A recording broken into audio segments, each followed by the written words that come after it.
I'd like to go back to your earlier answer about the frustrations that you're getting regarding losing the Senate run that you did. Can I ask, do you think that much of the election that we are doing is more so of a popularity contest rather than an ethical one? Dalawa, popularity and Machinery. capability to spend money. Machinery. Popular is an advantage already, but being able to go out there, give T-shirts, or even, buy billboards, buy advertisements, very expensive advertisements, and some buy people. Buy people means hindi naman buy votes. I don't wanna be quoted on that, but buy people. People who will endorse you. People who will tell people that you should be voted upon. So, resources. Sa labanan, on the ground, talo na yung credentials mo kung hindi ka sikat. Kahit pagdala ng plataporma mo, talo yung galing mo at kakayanan mo ng TV ads na makikita ng millions in 30 seconds, which a lot of candidates cannot afford. And the big billboards that you can see around, and the tarpaulins, na halos lahat ng puno sa Pilipinas sinabitan na. Yun yung tatalo sa mga kandidato. And that's why yung munting tinig namin in social media, natin, in the social media especially, could actually be the game changer. Maraming magagaling na kailangan lang nilang makilala. So tutulong tayo. Para mag-level man lang yung playing field. At the end of the day, I'll tell you, I will not endorse a candidate. I will not come out there and say, this is my list. Even if I know that my 5 million voters will probably vote for those people I will endorse. But I'm not getting there. I'll just be a platform for people to be discerning about it. Yeah. Aside from that, sir, what stops you from doing or running from Congress instead? Since you mentioned that 5 million is significant enough to actually put 3 seats in Congress. It's probably a matter of time, but not this time. I am not closing my doors to the future. But this election is going to be more of a rehearsal to what Filipinos have learned about the choices that have been made at least in the post-pandemic elections. And I can see lists of people na maganda yung options.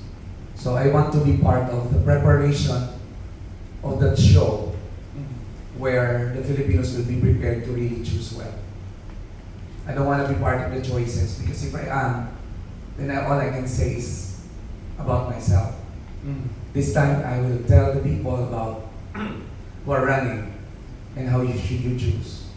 In that way, I'll be a teacher who will not be in front as a sage at the stage, but I will be a guide by the side. I want to be the teacher that I am as a facilitator of decisions, of choices. And I think this is what I can do best for now. And mabigat ang laban na. Frankly, tingnan mo listahan. Marami dyan di pa patalo. At kilala nyo na sila. Pero that would mean we have to challenge. I'm not saying they don't deserve to win. I'm not saying that. I'm not saying they don't deserve to be a candidate. It's their right. But I'm just saying that let's all listen to them and make a decision. Critical thinking is, which I teach, which I mastered, is suspending your judgment until you have seen all the evidences so that you can choose the best one. In the case of the Senate, the best ones. But for now, the message is, let's also suspend judgment. Get the evidences. What can they do? What are they willing to do? What have they done? as a proof of what they can actually do. And then that's when we sit down and be objective about making the right choices. Aside from that, sir, currently I'm monitoring the U.S. Election, as it happens now. One of the demographics that really is, which surprises me, is the uneducated white people. There's a certain demographic for them.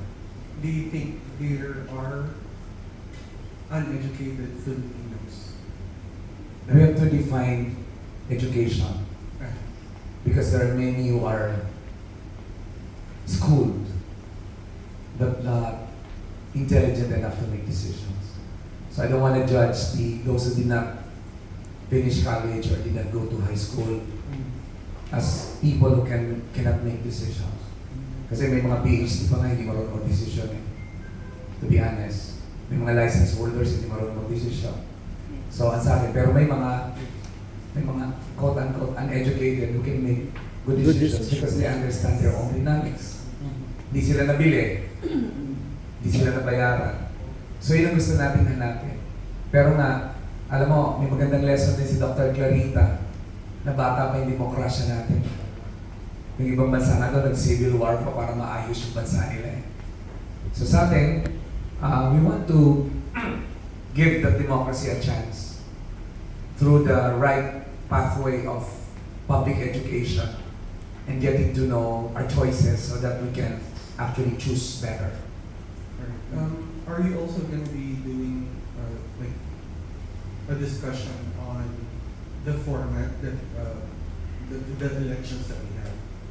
Because in the US they have like two-party systems, and in the Philippines it's relatively like a lot. If it is part of the platform, sa akin kasi dito, lahat ng plataforma mo, pag-usapan natin. May pakinabang ba kami dyan sa sinasabi mo? Pero may challenge dito because I'm a scientist, I'm a researcher. I want data. Kaya mag-segment kami ng data po sa amin. Huwag mo kong bulahin. Kasi pag sinabi mo sa akin na edukasyon, baka tanungin kita ng anong alam mo, nabasa mo ba ang PISA findings ng Philippines? Nabasa mo ba ang Miss Education book ng EdCom 2? Pag sinabi mong agriculture, baka tanungin kita ano ang average age ng farmers. Magkano ba ang cost of production ng 1 kilo of rice?